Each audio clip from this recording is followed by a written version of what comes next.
another quick update. Here I am picking up the 2.25 diesel, and I've also got a spare tank with the lid on the tank itself. So we're about to grab this one.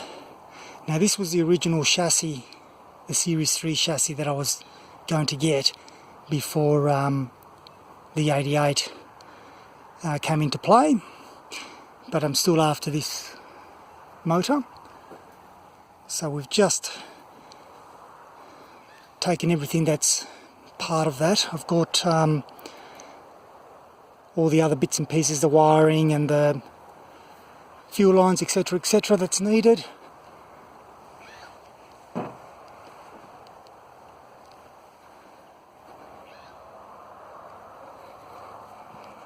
So we're about to take it out now.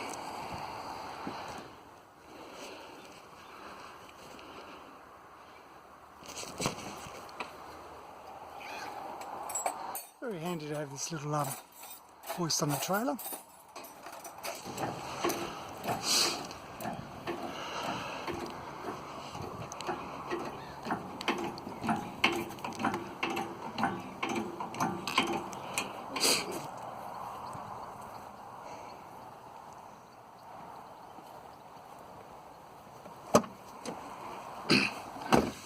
So I'll give you a bit of a closer look at the motor. I've started to take some bits and pieces out of it, but effectively here it is at the moment.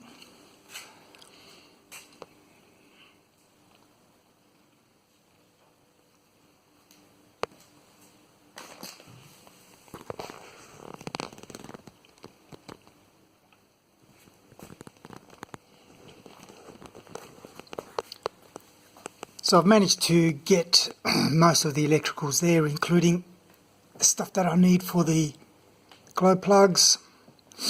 We've got the accelerator cable. I don't have the stop cable. That's something I'll need to source. And everything looks pretty much stock from my untrained eye on here. We've got the filter unit there. We've got the one over here for the tank, or from the tank. You can see there I've just started, I'll turn the light on. I've just started cleaning a bit of the back there, and you can see the actual colour.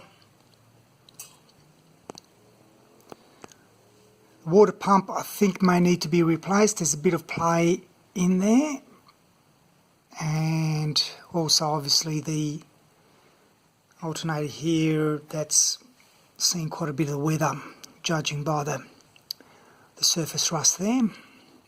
Now this engine is a October 1980 build, so relatively new compared to the Series 2A. I don't have a problem with that.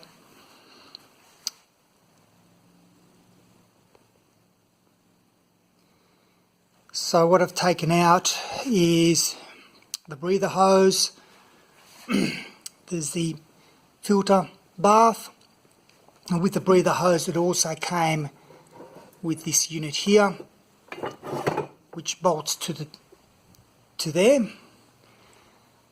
and that unit here along with the tank I believe is the original way of providing the vacuum to the power assisted brakes, which I don't have. I mean, I could put one in. I've actually got bits and pieces to make one up if I wanted to, but at this stage I'm deciding to continue with the original setup that came with the car back in early 60s. So my intention is that I will be doing the usual of removing the sump.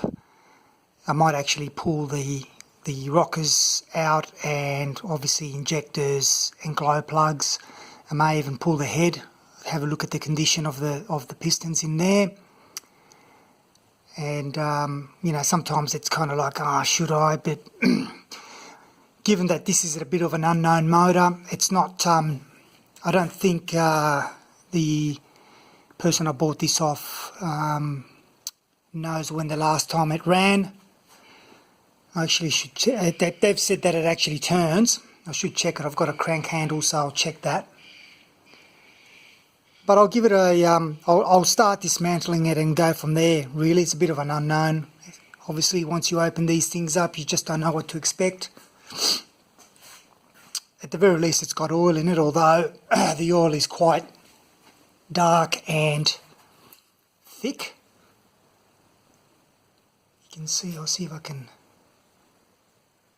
Okay, it's got that kind of well and truly used oil. But I mean, I prefer that than no oil at all. So that's it there. I'm not going to actually touch this until after I've done the running gear. You can see there, if you've seen my previous videos, the gearbox is no longer there. That's gone back to the previous owner as well. So next steps are to deal with the bulkhead. And what I'll do is I'll actually pull it out as is. Obviously I've got things like wiring to contend with and whatnot. But the intention is to pull it out as is. And once I've got it out, then I'll actually be servicing the steering box and obviously the other stuff in there. The brake and clutch is over yonder, and I'll be servicing that separately. I also got to do the dash again, even though in the previous video I've already done it. There you go, looking pretty schmick. So I might actually either take the gauges out of that, because I don't think that patina pattern is now going to suit the green. I'm not sure what to do. Maybe I can actually keep that original one there and just bring it back to bare metal. Anyway, cosmetic stuff. But effectively I'll then deal with rejigging both sides of the footwells, and then just giving it obviously the coat of paint and so on that it needs, rust prevention and whatnot. So right, I'll cut this video for now, so at least you know here's the motor. It'll be sitting here patiently until I get to it. But so far I'm super stoked. That's got to go too. I'm not going to keep that. I'm going to put the original fan back in. So little bits and pieces like that.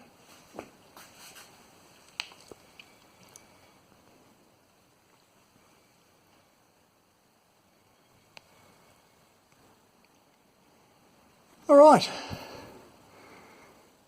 another video, and as always, thanks very much for watching.